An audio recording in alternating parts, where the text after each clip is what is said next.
Hello students, welcome back to e-learning. In this video, we will be discussing the third chapter of the Canterville Ghost, that is Ghostly Strategies. In the previous video, we have discussed how the ghost had made his first appearance before the family and how he was humiliated, firstly by offering him lubricating oil to apply on his chains. Then he was attacked by the twins with pillows. Now let us discuss what happens after that. After that incident, the family openly discusses Sir Simon, and they accept that the ghost truly exists in the Canterville chest. But Mr. Otis is upset at the ghost for refusing the bottle of lubricating oil. And he says that if the ghost does not quit the chains, then they will be taken away from him. Mr. Otis does chastise the twins for throwing pillows at Sir Simon, but they only laugh at their father. Few days went by without any incident. Only the bloodstain reappeared every morning, though Washington scrubs it. Washington tries to remove it, the bloodstain which appears every morning on the fireplace in the library. Okay, but every morning it reappears and it changes its color every morning. Sometimes red, sometimes green, sometimes pink. So the color keeps on changing. So it was amusing for the family, as it was quite unnatural. At times they feel it is unnatural for the color of the blood to change, but it also amused them. They even make bets on what color the stain might be the following day. What will be the color of the blood the following day? They bet on this. However, we find that Virginia fails to share in their mirth. Instead, she encounters the stain every morning sadly, and she comes quite close to tears the morning it turns emerald green. She nearly cried. Okay, so finally, the ghost, after few days, he decides for his second appearance. So Sir Simon chose a Sunday night to scare the family. On that particular night, when the whole family has gone to bed, they were suddenly alarmed by a sudden fearful crash in the hall. And they all rushed downstairs. They found that a large suit of old armor had been detached from its stand and had fallen on the stone floor. And on the seat, Sir Simon, the ghost, was rubbing his knees with an expression of acute agony on his face. Before anyone could react, or the ghost could react to this, the twins attacked him with a pea shooter, and Mr. Otis levels a revolver. Okay, he brought his revolver and asks the ghost to put his hands in the air. Sir Simon flees in a mix of anger. He was not happy at this situation. How can an ordinary human, treat a ghost in such a manner? He felt it to be very rude, and so, in a mix of anger and dismay, he flees with a shriek of rage and blowing off the candle that Washington was holding, making the room dark. Then he attempts one last scare by unleashing his best demonic laughter, which was described the best or celebrated laughter, which had scared many people in the past. So when he has done that, the only response was from Mrs. Otis, who was afraid that the ghost was not feeling well, and offered him a bottle of medicine, thinking that he is suffering from indigestion. He was so enraged that he thought of transforming himself and take the form of a large black dog to scare Mrs. Otis. He remembered that this form or this transformation had worked successfully in the past by scaring his own uncle. But then he realized that the Otis family was quickly approaching towards him. So instead of changing the form of a large black dog, he thought it is best to walk through walls in order to hide in his room.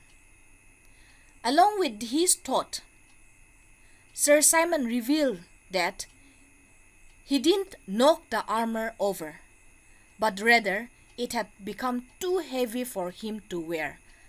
Okay, he could not succeed in his plan because the armor was very heavy.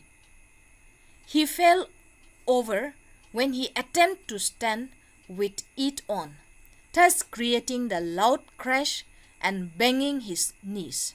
He is quite disappointed in this because he expected the Americans to be impressed by a ghost in armor, at least out of respect.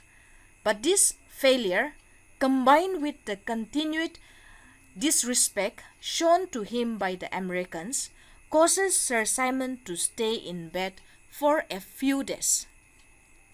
In bed, Sir Simon hatches his new idea. Best plan for scaring the Otis family.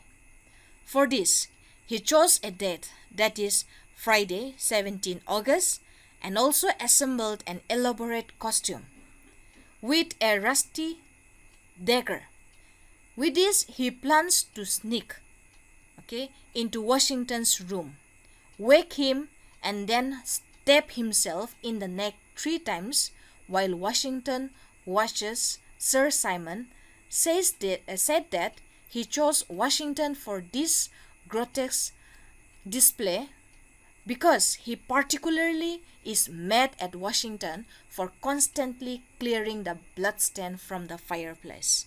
You see here, students, the ghost is planning to frighten the family according to their treatment to the ghost. So we can understand his anger is more towards Washington because he constantly or every morning removes the bloodstain from the floor. Once he is done with Washington, Sir Simon plans to scare Mr. and Mrs. Otis by touching them with his ghostly hands and whispering to them secrets from the carnal house, that is, secret from the grave. He intends to sit on the twins' chest while they are paralyzed with fear, before crawling about the room in the role of dumb Daniel or Martin the Maniac. He has planned little for Virginia. However, because she never harassed him and has always been, she was gentle by nature. As Sir Simon walks down the hallway to begin his plans, though he stumbles across a monstrous specter that scares him out of his wits. So here he sets out to scare the family, but what he sees is another ghost here. So he stumbles across this monstrous specter that scares out of his wits. He himself is a ghost, but when he saw this another ghost, it terrorized him. So Sir Simon didn't know what to do. So he again flees to his bedroom to hide under his blanket, losing his rusty dagger in the process. But after some thoughts, Sir Simon remembers that he is a ghost and should not be afraid of another ghost. He even ponders forming an alliance with a new ghost to terrorize the Otis family. Okay, but by the time he decides to try this plan, the sun has started to rise, filling the hallway with light. The extra illumination helps Sir Simon to see that the other ghost was a fake ghost.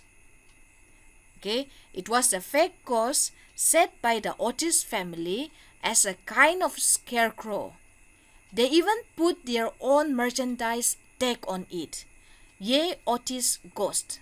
Ye only true and original spoke. Be aware of ye imitations. All others are counterfeit. So that was what it was written as a breastplate. It was written and hang over his breast. And it is an artificial or a fake ghost set up by the family, and the ghost was so scared of this artificial ghost. So he was annoyed, he was angry, and he vows that, he was truly upset by these tactics, that Sir Simon vows that after the rooster had crowed twice that morning, deeds of blood would be wrought and murder walk abroad with silent feet. This I am quoting from the text. It simply means that there will be bloodshed in the family after the rooster crows twice in the morning. This Sir Simon has read in ancient books is an oath long used by his family. Every time it has been uttered by the Canterville, the rooster had crowed twice, and the oath has been fulfilled. Today, however, the rooster only crowed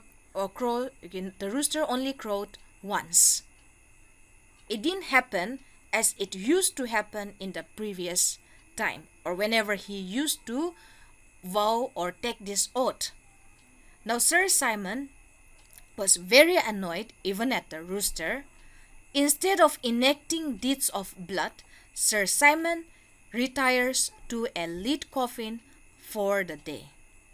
So he goes back to his coffin, angry, agitated, humiliated, feeling very down, and he was exhausted at the same time from the pranks that the Otis family played on him. That is all for this chapter.